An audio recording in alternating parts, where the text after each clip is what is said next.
thì cô mà hệ các phun nôm gì và có người dùng hi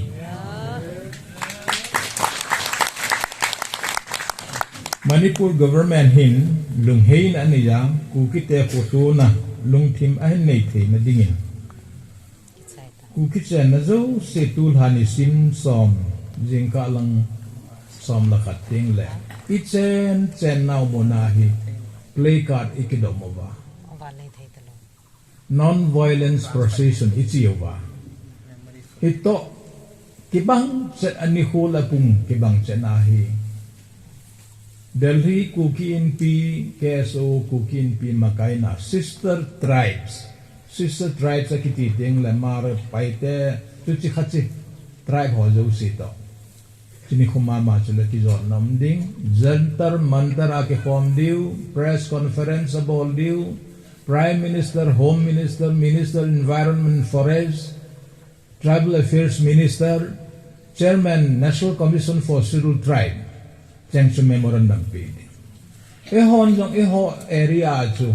Chief Minister address ki bolding itu lalu de yang lelang pau na Chief Minister kom wat ulut kalau PWT lo na diwa. Leka SDO DC ipelu chidi. Ichina dingahi pan ilago hilawin hisi program ki wong hi ilolhin hinadivin tunihin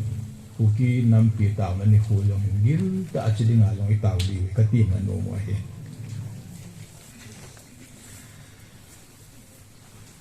kan ko te ho kanam mi te ho hu aba kun le mutin thang khala ke he tu chana Dua yang Kuki dan itu hikabat nahela mutin lang kal ke he to bang ta idi wa hi ko hum wa ding hitam ti ka kine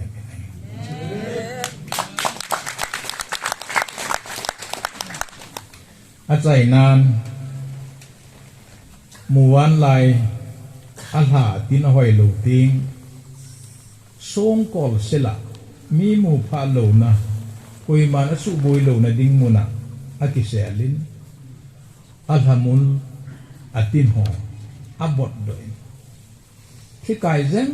zungin a chang sen hin khuam mangin atin ho hung ke doa amul ho hung ke kiting le masanga sangin wan lai zola aleng sang zo na hi akiti bangin e hon yong ipi isu bo bodo thi boddo hitin pail ha thi pail hau hitin muwan lai len sang banga leng thi dingin chungmang pathin ni umpi hanlang ekiwai hom nau Kuki inpi Manipur pungbu jing ta hen kakipa